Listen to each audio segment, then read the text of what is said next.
ओवैसी का प्रधानमंत्री नरेंद्र मोदी पर वार, ओवैसी का पीएम मोदी पर गंभीर आरोप है।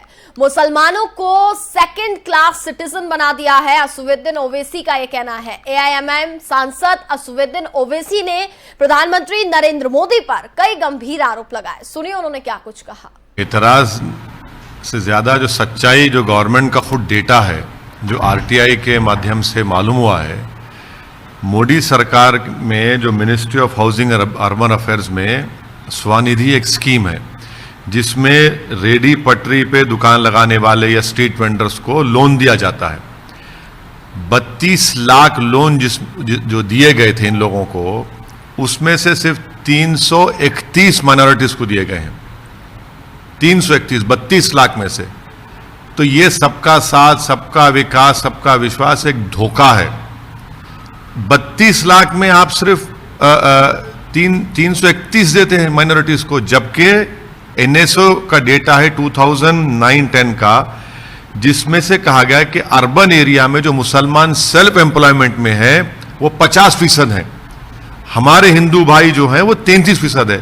जब 50% अर्बन एरियाज में सेल्फ एम्प्लॉयमेंट मुसलमान है, आप 32 लाख में से 331 को देते हैं।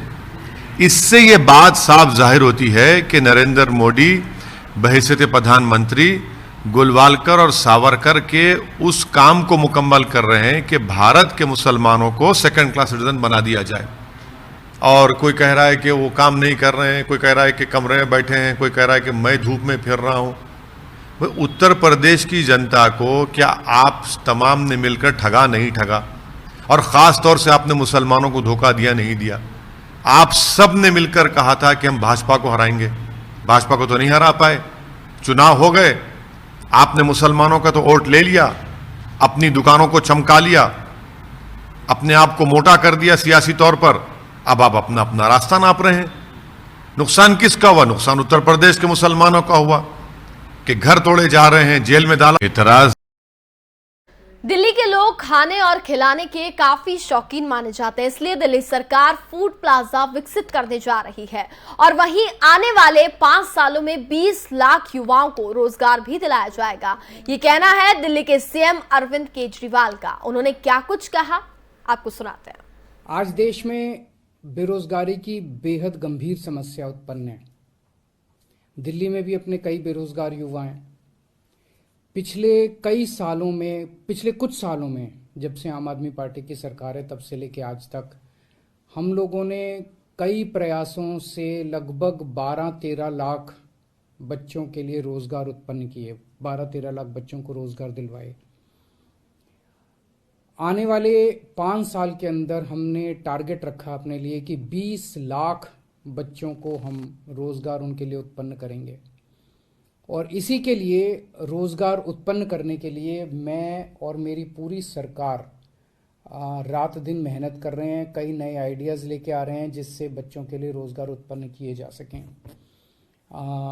उसी क्रम में आज मैं एक घोषणा करने जा रहा हूं। Delhi food capital of India माना जाता है। दिल्ली के लोगों को खाने का और खिलाने का बहुत शौक है और दिल्ली में हर किस्म का खाना मिलता है। साउथ इंडियन, मराठी, बंगाली, गुजराती, कोई भी, पूरे देश का कोई भी, किसी भी तरह का खाना हो आपको दिल्ली में मिलेगा। दुनिया भर का खाना दिल्ली में मिलता है, चाहे इटालियन हो, चाहे चाइनीज़ हो, चाहे कोई भी एशियन कोई हो, चाहे कहीं का भी कोई भी खाना हो, दिल्ली में आपको ज़रूर मिलेगा। तो दिल्ली को एक फूड कैपिटल ऑफ इंडिया वैसे तो कहा जाता है, लेकिन इसको अच्छे तरीके से इसमें पायलट बेसिस पे हम 2 फूड हब्स को तैयार करने जा रहे हैं। फेज़ 1 में हमने इसके ऊपर बहुत रिसर्च की, बहुत सारी विजिट्स हुई, पूरे दिल्ली के अंदर जगह जगह विजिट्स हुई, रिसर्च हुई, कहाँ कितने लोग आते हैं, कितनी दुकानें हैं, कौन सा खाना कहाँ पे पसंद है। डिप्टी सीएम मनीष सिसोदिया जी ने काफ़ी मीटिंग्स की एसोसिएशंस के साथ, और उस सब के बाद ये 2 फूड हब्स पहले फेज़ के लिए आइडेंटिफाई किए गए हैं। मजनू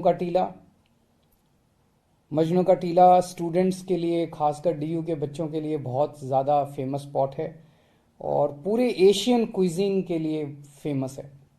और दूसरा है चांदनी चौक। चांदनी चौक में आसपास काफ़ी ऐसा है जो कि फूड हब वहाँ पे बनाया जाएगा। चाइनी चौक का खाना भी बहुत फेमस है।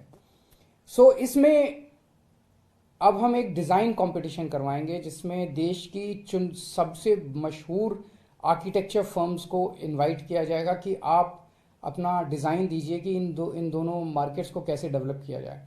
तो 6 हफ्ते के अंदर हम इनसे डिज़ाइन कंपटीशन कराएंगे और 12 हफ्ते में हम उम्मीद करते हैं कि लगभग आर्किटेक्चर का डिज़ाइन फाइनल करके आर्किटेक्चर फर्म को कॉन्ट्रैक्ट दे दिया जाएगा और उसके बाद इन दोनों फूड हब्स को डेवलप करने का काम शुरू होगा। इन दोनों के एक्सपीरियंसेस के बेसिस पे फिर पूरे दिल्ली में एक साथ अगले फेज में जितने भी फूड हब्स हैं उनको आइडेंटिफाई करके और उनको डेवलप करने का काम शुरू होगा। मुझे उम्मीद है कि इससे एक तो दिल्ली को हम अलग लेवल पे ले जा सकेंगे और दूसरा रोजगार के क्षेत्र में बच्चों को बहुत रोजगार, इससे बहुत सारे रोजगार उत्पन्न होने की हमें उम्मीद।